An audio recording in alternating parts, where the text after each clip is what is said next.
is Lampus running Olda, thank you for so much. the 66th Assembly District. Arthur Schaper has been the most dynamic person to run for this office in quite some time, representing Republicans. Right. He's a strong leader, and he has a lot of good ideas that will be brought to the forefront, whether his opponent, Al Marasucci, likes it or not. Yes. So I want to introduce right now Arthur Schaper to give a 5-minute speech. Can we make it longer? Can you give me a little more? Okay, 7 minutes. Okay, that's fine. Thank you very much. I really appreciate it. Thank you. Wow. So, if it seems a little rushed, the fact of the matter is there is so much that we have to take on here in the state of California. And I think with the previous candidates we've had people who've had no knowledge of the district, or they have tried to cut as centrist as possible a stance, which doesn't really resonate with a lot of voters, especially the eastern side of the district, but throughout the district. My name is Arthur Schaper. There are many of you I know. There are new faces as well. And if I should know you, I apologize in advance. I was born here in the city of Torrance. I was raised partly in Wilmington, West Carson. Actually, there's some parts of the district I've lived in when I was a little child. I went to Myler Street School and the Harbor Gateway, and I lived in Torrance, Lomita, and then I've come back to Torrance. I've been here ever since.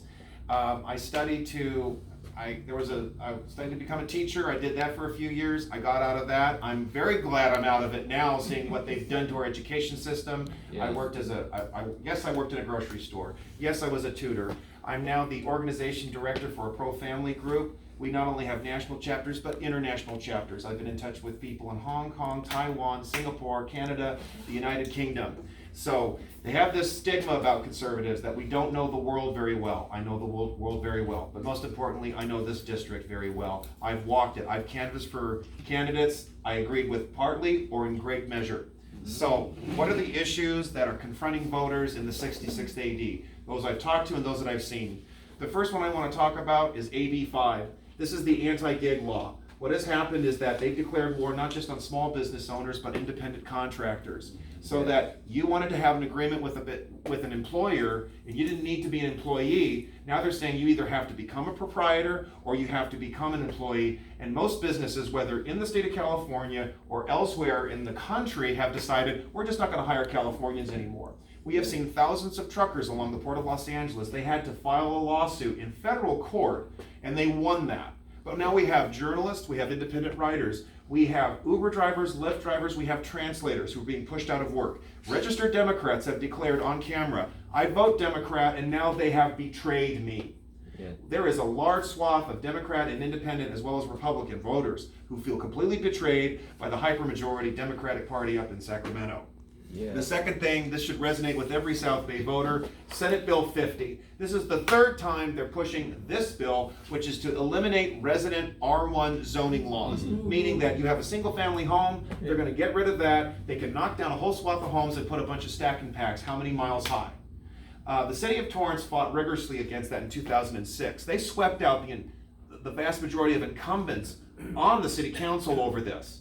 But now we have Sacramento that wants to go full force on this issue. Al Marasucci has a long habit of either not taking a stance or voting unpopularly on certain bills, and then he'll give he'll tell you what you want to hear in the district, but he'll vote along with the Democrats up in Sacramento. He'll just do what the party bosses tell him. Yeah. SB 50 is detrimental to our quality of life. Traffic's a problem. Yeah. High density is already an issue. I'm very much opposed to this. Prop 13 is under attack. I am sensitive to Prop 13. I am a renter. I'm not a homeowner. But I could tell every renter in this district that your rent's going to go up if the property taxes go up. Now, they're going after the commercial properties first. But come on now. Businesses are paying the highest business taxes in the state, and then if you raise the property tax by removing the cap, you think AB 5's damage is going to be bad. Eviscerating Prop 13, you're going to see large and small leave the state. That's going to put more people out of work and on the street. I'm sensitive to Prop 13. I will protect it 100%.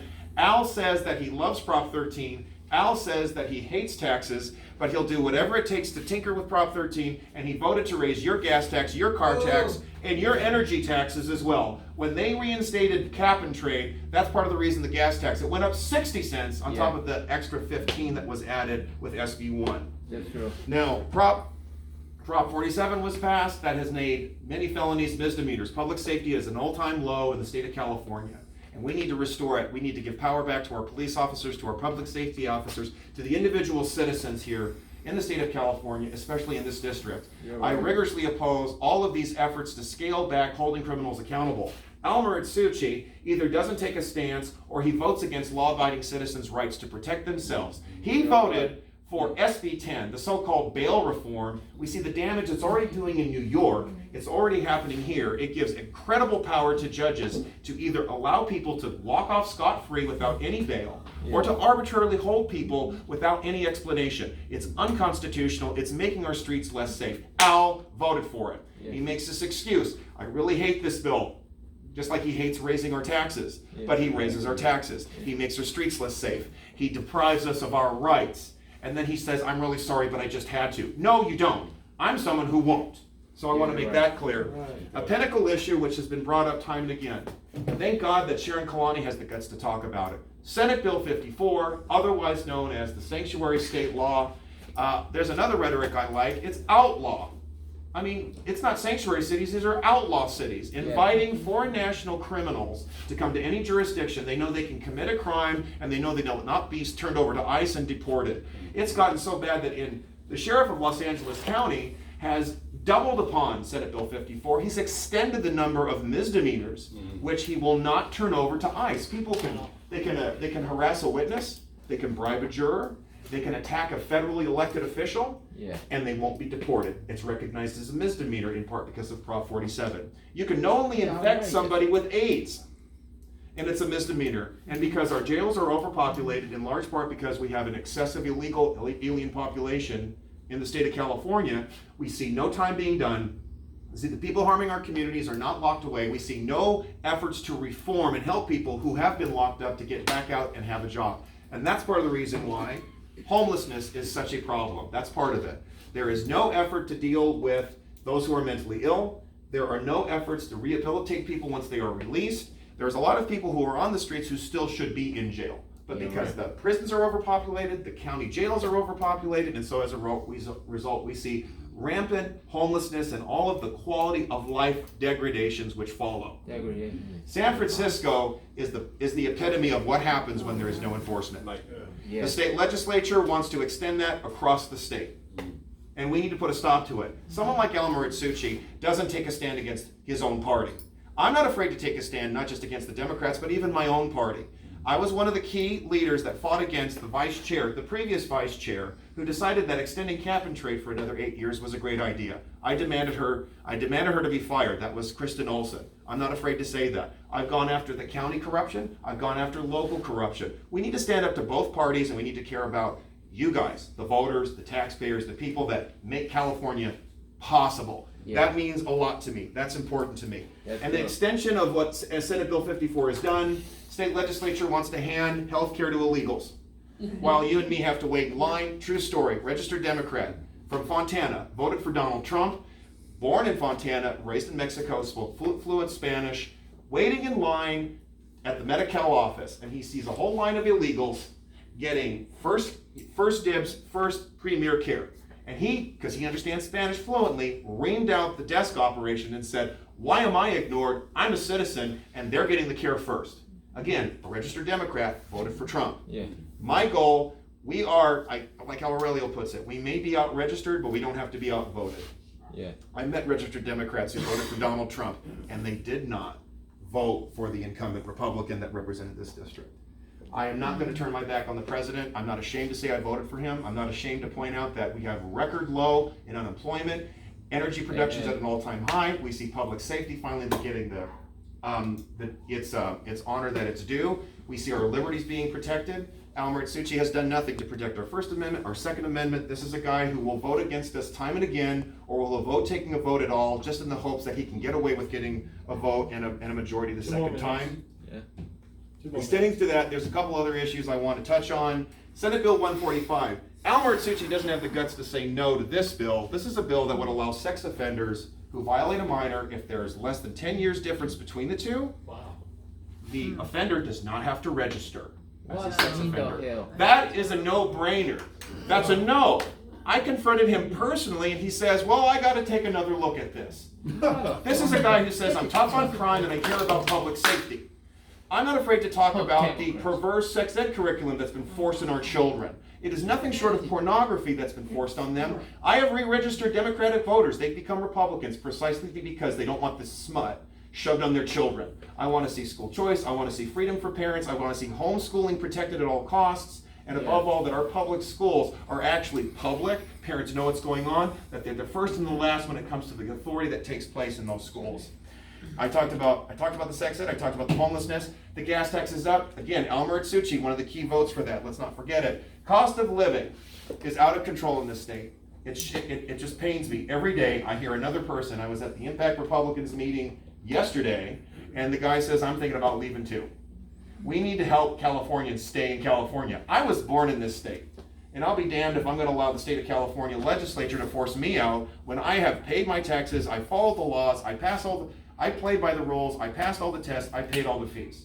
This is not fair. Why are we being punished? Let's tap into that outrage. Let's get good people. Vote for me to take Al's place. This is a guy who has voted against your best interests. By the way, speaking on the issues of public safety for children, let us never forget, it was Al Martucci's idea to make it harder to fire pervert teachers.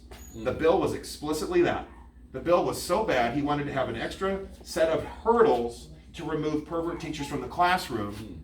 The bill was so bad, the San Diego Union Tribune bashed it. Governor Brown vetoed it. Democratic governor vetoes the Democratic bill that was propped up by the California Teachers Association. And by the way, I don't have a problem with teachers. I don't have a problem with public workers. Their unions, their leaders, their bosses have completely betrayed them. That's why a lot of union workers voted for Trump, even while the leaders were saying vote for crooked Hillary. So with that, I know I got a little bit of time. Let's have 3 questions, please. I appreciate it. Okay. I got to get better getting pressed on. Yes, James. Charter schools, they're trying to eliminate or fight charter schools to compete with the school district. Absolutely. Al Martucci has been a lockstep vote against charter schools. I absolutely support them along with homeschooling, private schooling. Let's expand the options for parents. I hate how Sacramento treats parents like they're fools. They know what's best for their children. Absolutely. 2 more questions, please. Because I know there may or may not have been an issue I didn't hit. I really appreciate your time. Thank you for giving me a little extra. Have a great day. Oh, one more thing. My website, arthur4assembly.com, arthur4assembly.com. We have an antidote leak ready. If it seems things are a little hurried, this is why. The Central Committee that was supposed to get a candidate didn't. Someone stepped up and said, I will pay your filing fee if you run. I wanted to run. I wanted to have a competitive advantage and a chance. This is a winnable race. You know how I can say this? State Senator Shannon Grove.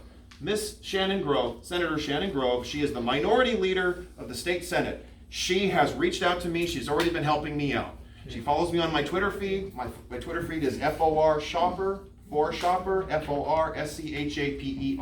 Documents will be prepared. The website will be fully running. You can still donate to me. Claude's already done it. Lots of people already have. If you have any questions, feel free to speak with me after the meeting. Thank you very much.